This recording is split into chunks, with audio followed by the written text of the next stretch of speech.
then anei gam ta mi ching mi thêm hon song a hol gam tai hoi le min thang hon song anei gam tai nang le ken ipi ki som pi a tu ni sana pathin bello hi zo sen phat khat ting le pathe a hin holding hi kon lai cha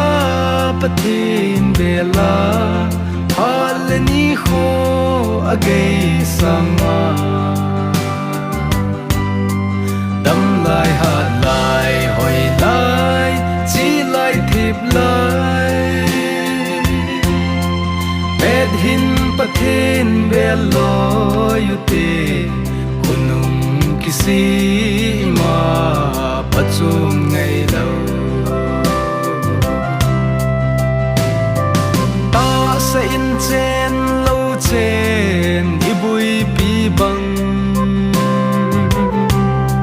tagaw go holding zong ibui pi na i pathin dia inei i phal ji em kim mang thei le sit go i khol sa ton sot kim lo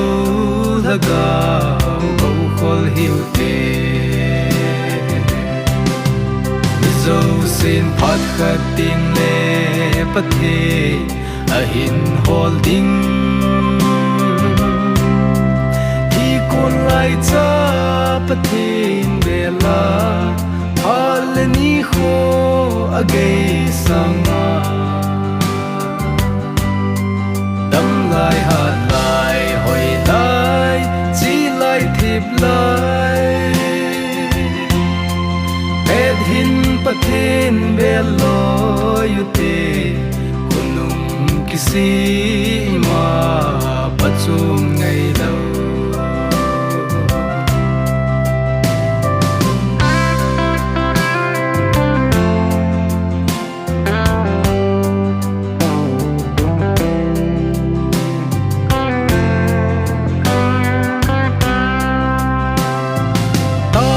lim le